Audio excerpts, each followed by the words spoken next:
Last time আমি দেখিয়েছিলাম আপনাকে কিছু ইকো প্রিন্টের মধ্যে শাড়ি, যেটা আমাদের নিউলি লঞ্চ করেছিল।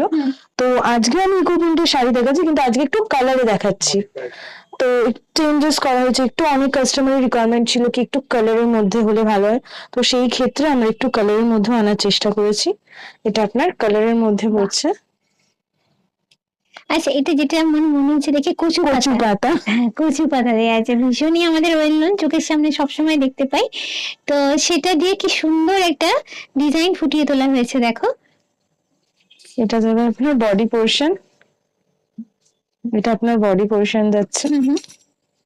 এটা হলো বডিটা, একদমই সোবার লুকের উপর থেকে, ভীষণই লাইট ওয়েট এগুলো, আর একটা আলাদা একটা এলিগেন্ট লুকই আছে এটা। এইটা যাচ্ছে আপনার ব্লাউজ ব্লাউজ পিসটা, পিসটা। আর এটার প্রাইস হচ্ছে আপনার 8930, তার উপর আপনার জিএসটি ইনক্লুড হবে। এটাও আর একটা কালার, এটা ইয়েলোর মধ্যে। অনেকগুলো দেখছিলাম কালার ভ্যারাইটি, অনেক কালার এসছে আমাদের এখন। যারা হোয়াইট নিতে চান না তারা কালারের মধ্যে এখন দেখতে পারেন, আর এছাড়া হোয়াইট কালারের মধ্যে তো আছেই। বাহ, এটাও দারুণ।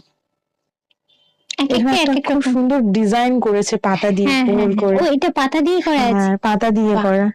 আর এটা কি শাল পাতা? হ্যাঁ, পাতা দিয়ে ডিজাইনটা করেছে আঁচলের। আর এটা ওই উচ্ছে টাইপের পাতা কিছু একটা, তিনটেতে থাকে, যেটা শিউলি পাতা দিয়ে করেছে। আছে। এটা বোধহয় গাছের ডাল, গাছের পাতা কাট করে সেটা দিয়ে করেছে। আচ্ছা, বেশ ইউনিক ভাবে শাড়িটা বানিয়েছে। এখানেও কিন্তু পাতা কাট করে করে সেটা বসিয়েই করেছে, দেখুন প্রত্যেকটা কিন্তু কাটিং আলাদা আছে। কাটিং আলাদা আছে। এই আমাদের যখন হোয়াইট কালারের মধ্যে এসেছিল অনেকে বলছিল আঁচল কোনটা বুঝতে পারছি না, কিছু কিছু ক্ষেত্রে একই রকম ছিল, তো এইটা আবার দেখছি পুরো ডিফারেন্ট ভাবে করা হয়েছে। হ্যাঁ, মানে সেই আঁচলটা বোঝানো হচ্ছে, যেটা আঁচলটা ফুলফিল করা হয়েছে যতটা চেষ্টা করেছি মানে করার আর কি। দুর্দান্ত। দেখ, এটা হচ্ছে বডি পোর্শন, আর এটা হচ্ছে আপনার ব্লাউজ পিসটা, এটা আপনার হাতে পড়বে। একদমই ইউনিক কালেকশন, যেগুলো কিন্তু শুধু রেশম শিল্পীর পক্ষে এই ধরনের ভাবনাগুলো ভাবা সম্ভব এবং ফুটিয়ে তোলা সম্ভব। এটার প্রাইস আপনার 9500, তার উপর জিএসটি ইনক্লুড হবে।